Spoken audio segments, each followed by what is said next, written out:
दोस्तों, ये है पुष्पा, जो कि जंगल में चंदन की लकड़ियों का स्मगलिंग करता है। जैसे ही ये बात पुलिस को पता चलती है, वो फौरन आती है। पुलिस की जीप को देखकर पुष्पा का एक साथी इशारा करता है। सभी लोग भागने लगते हैं।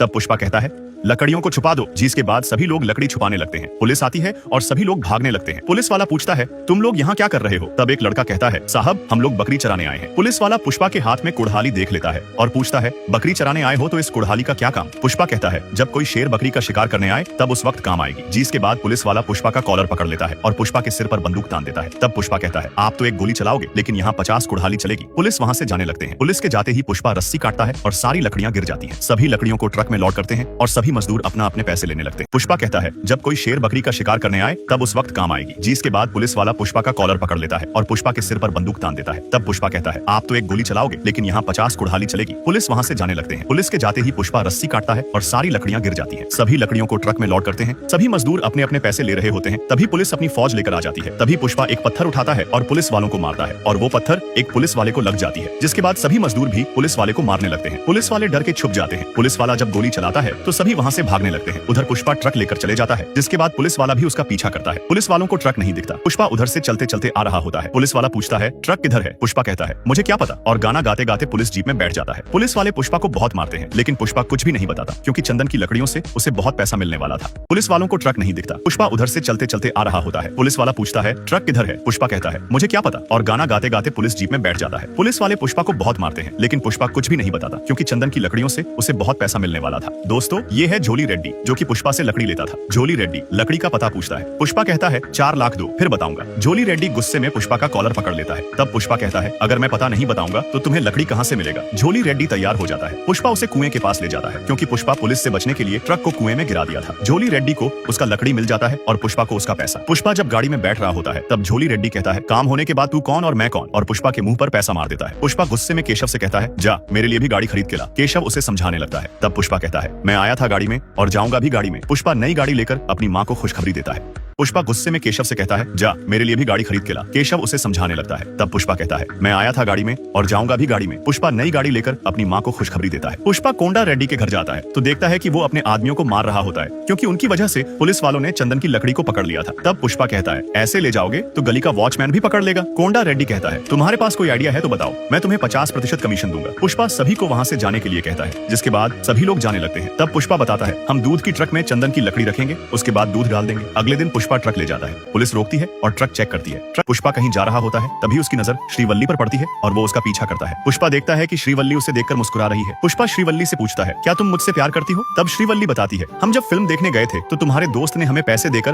हंसने के लिए कहा था, इसलिए हंसी। जिसके बाद पुष्पा केशव को गुस्से में बहुत मारता है और कहता है, तुमने 1000 देकर सिर्फ हंसने के लिए कहा था, मैं उसे 5000 दूंगा। किस करने के लिए कहो? अगले दिन केशव और पुष्पा पुल के पास श्रीवल्ली का इंतजार कर रहे होते हैं। श्रीवल्ली वहाँ ऑटो से आती है। पुष्पा जब श्रीवल्ली को किस कर रहा होता है, तभी श्रीवल्ली रोती है। पुष्पा पूछता है, क्या हुआ? श्रीवल्ली कहती है, मैं पहला किस अपने पति को दूंगी। श्रीवल्ली की आवाज सुनकर उसकी सहेली आ जाती है और उसे ले जाती है। पुष्पा गोदाम जाकर देखता है तो वहाँ सारी लकड़ी पड़ी होती है। उसे पता चलता है कि जॉली रेड्डी को लड़की के साथ काम करने में दिक्कत हो रही थी, इसलिए उसने लड़की को ही बंद कर दिया। जिसके बाद पुष्पा दरवाजा तोड़ देता है और लड़की को छोड़कर आने के लिए कहता है। पुष्पा जब श्रीवल्ली को किस कर रहा होता है, तभी श्रीवल्ली रोती है। पुष्पा पूछता है, क्या हुआ? श्रीवल्ली कहती है, मैं पहला किस अपने पति को दूंगी। श्रीवल्ली की आवाज सुनकर उसकी सहेली आ जाती है और उसे ले जाती है। पुष्पा गोदाम जाकर देखता है तो वहाँ सारी लकड़ी पड़ी होती है। उसे पता चलता है कि जॉली रेड्डी को लड़की के साथ काम करने में दिक्कत हो रही थी, इसलिए उसने लड़की को ही बंद कर दिया। जिसके बाद पुष्पा दरवाजा तोड़ देता है और लड़की को छोड़कर आने के लिए कहता है। कोंडा रेड्डी पुष्पा को बताता है कि पुलिस को पता चल गया है और वो लोग थोड़ी देर में आ रहे हैं। जिसके बाद पुष्पा केशव को पैसे देता है डैम बंद करवाने के लिए। पुष्पा सभी मजदूरों के साथ चंदन की लकड़ियों को नदी में फेंकता है। पुलिस वाले पूरी फौज लेकर आ रहे होते हैं। केशव डैम वाले को पैसा देता है और डैम बंद करने के लिए कहता है। पुलिस वाला पूछता है, सारा माल कहाँ छुपा कर रखा है? पुष्पा कहता है, अगर पुष्पा मिलेगा तो माल नहीं मिलेगा, माल मिलेगा तो पुष्पा नहीं मिलेगा। पुष्पा सभी मजदूरों के साथ लकड़ी को नदी में फेंकता है। उधर पुलिस पूरी फौज लेकर आ रही होती है। केशव डैम वाले को पैसा देता है डैम बंद करने के लिए। पुलिस वाला पूछता है, माल मिला या नहीं? तब पुष्पा कहता है, पुष्पा मिलेगा तो माल नहीं मिलेगा, माल मिलेगा तो पुष्पा नहीं मिलेगा। पुलिस वाला कहता है, माल कहाँ है, जल्दी बता। पुष्पा कहता है, माल है ही नहीं तो कहाँ से मिलेगा? पुलिस वाला उसे धमकी देकर वहाँ से चले जाता है। रात को बहुत बड़ी पार्टी होती है, क्योंकि पुष्पा की वजह से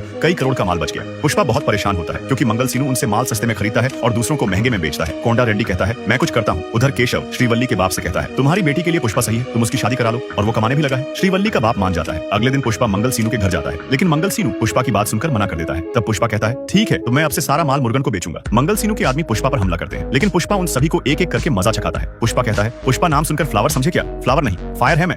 पुष्पा मंगल सीनू के घर जाता है, लेकिन मंगल सीनू पुष्पा की बात सुनकर मना कर देता है। पुष्पा कहता है ठीक है, तो मैं अब से सारा माल मुर्गन को बेचूंगा। ये सुनकर मंगल सीनू के आदमी पुष्पा पर हमला करते हैं, लेकिन पुष्पा उन सभी को मार गिराता है और कहता है पुष्पा नाम सुनकर फ्लावर समझे क्या? फ्लावर नहीं, फायर है। उधर श्रीवल्ली झोली रेड्डी के पास जाती है। झोली रेड्डी कहता है तुम्हें मेरे साथ एक रात बितानी होगी, तभी मैं तुम्हारे बाप को छोड़ूंगा। झोली रेड्डी उसे साड़ी देता है और रात में पहनकर आने के लिए कहता है। श्रीवल्ली के पास और कोई ऑप्शन न होने के कारण वो नहा धोकर तैयार हो जाती है। जब वो जा रही होती है तो वो पुष्पा को सारी बात बताती है। पुष्पा कहता है तैयार हो गई हो तो जाओ। श्रीवल्ली गले लगाकर कहती है मैं सिर्फ तुमसे प्यार करती हूँ। जिसके बाद पुष्पा और श्रीवल्ली झोली रेड्डी के पास जाते हैं। झोली रेड्डी कहता है तूने पार्टनरशिप के लिए लड़की भी ले आया। पुष्पा गुस्से में झोली रेड्डी को बहुत मारता है और कहता है श्रीवल्ली सिर्फ मेरी है। उधर केशव जैसे तैसे करके श्रीवल्ली के बाप को निकालता है।